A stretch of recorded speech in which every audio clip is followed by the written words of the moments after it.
পশ্চিম এশিয়ায় যুদ্ধের জেরে দেশে জ্বালানি সংকট, রান্নার গ্যাসের দাম বৃদ্ধির প্রতিবাদে পথে মমতা বন্দ্যোপাধ্যায়।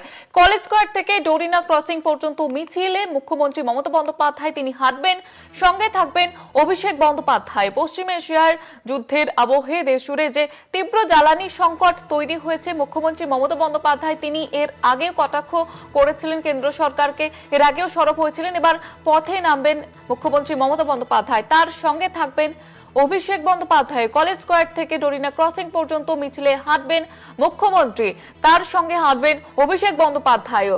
পশ্চিম এশিয়ায় যুদ্ধের আবহে দেশ জুড়ে যে তীব্র জ্বালানি সংকট তৈরি হয়েছে, জ্বালানির জন্য হাহাকার দেশ জুড়ে, তার প্রভাব পড়েছে একাধিক জায়গায় এবং তারই প্রতিবাদে মুখ্যমন্ত্রী মমতা বন্দ্যোপাধ্যায়ের মিছিল।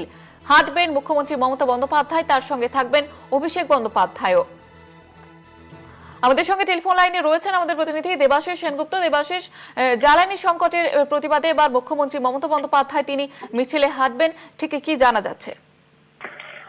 দেখো, মধ্যপ্রাচ্যে যুদ্ধ হচ্ছে, সেই যুদ্ধের ইয়েতে আবহে কিন্তু একদিকে যেমন গ্যাসের দাম বাড়িয়েছে কেন্দ্রীয় সরকার, পাশাপাশি সারা দেশ জুড়ে এই জ্বালানি সংকট, আর যার আজ কিন্তু এসে পড়েছে সাধারণ মানুষের ক্ষেত্রে।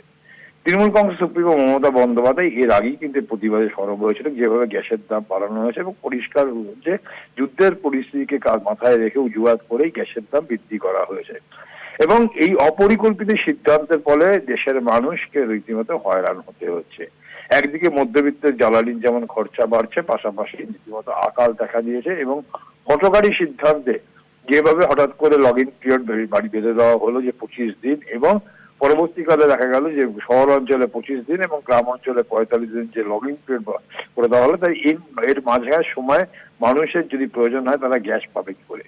যদিও মুখ্যমন্ত্রী দলনেত্রী মমতা বন্দ্যোপাধ্যায় স্পষ্ট জানিয়েছে যে কেন্দ্রীয় সরকার কোন রকম পরিকল্পনা ছাড়া, তাদের হাতে কি মজুদ আছে না আছে এই সমস্ত না জেনে হট করে এই সিদ্ধান্ত, যার সিদ্ধান্তের জেরে কিন্তু মানুষের রীতিমতো না বিশ্বাস উঠছে।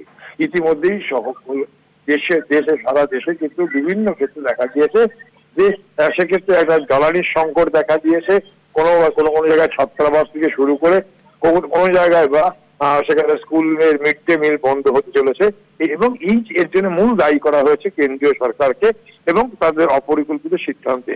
আর তারই প্রতিবাদে তৃণমূল সুপ্রিমো মমতা বন্দ্যোপাধ্যায় তিনি রাস্তায় নামছে। আজ কলেজ স্কোয়ার থেকে ডোরিনা ক্রসিং করে মিছিল, সেই মিছিলে যেমন একদিকে থাকবেন তৃণমূল কংগ্রেসের সর্বভারতীয় সাধারণ সম্পাদক অভিষেক বন্দ্যোপাধ্যায় থাকবেন, সেখানে কিন্তু সাধারণ মানুষও থাকবেন তৃণমূল কংগ্রেস নেতা কর্মীরা। অর্থাৎ প্রতিবাদ কিন্তু কেন্দ্রীয় সরকারের বিরুদ্ধে এবং কেন্দ্রীয় সরকার অপরিকল্পিত যে সিদ্ধান্ত, একদিকে মূল্য বৃদ্ধি, যেভাবে গ্যাসের মূল্য বৃদ্ধি ঘটিয়েছে তা নিয়ে, অর্থাৎ এই প্রতিবাদের ঝড় কিন্তু আজকে রাজপথে আছড়ে পড়বে এমনটাই মনে করা হচ্ছে। এবং সেক্ষেত্রে দাঁড়িয়ে কিন্তু যে কেন্দ্রের বিরুদ্ধে যে অভিযোগ, এছাড়াও একাধিক অভিযোগ মানুষের মধ্যে রয়েছে, ক্ষোভ রয়েছে কেন্দ্রীয় সরকারের বিরুদ্ধে, সেই ক্ষোভের কিন্তু বহিঃপ্রকাশ আজকে দেখতে পাবে হয়তো শহর কলকাতার মানুষজনকে, যেভাবে রাজপথে ইতিমধ্যেই ছাড়া পড়েছে। একদিকে যেমন এসআইআর আবার এখনো প্রায় 50 লক্ষ মানুষের নাম বিচারাধীন রয়েছে, তারা ভোট দিতে পারবে কিনা বিধানসভায় তা নিয়েও যেমন প্রশ্ন, পাশাপাশি মূল্য বৃদ্ধি এবং গ্যাসের এই যে হয়রানি সাধারণ মানুষকে হতে হচ্ছে, তার বিরুদ্ধে কিন্তু এই প্রতিবাদ মিছিল, যার নেতৃত্ব দেবেন মমতা বন্দ্যোপাধ্যায়, অর্থাৎ তৃণমূল সুপ্রিমো মমতা বন্দ্যোপাধ্যায়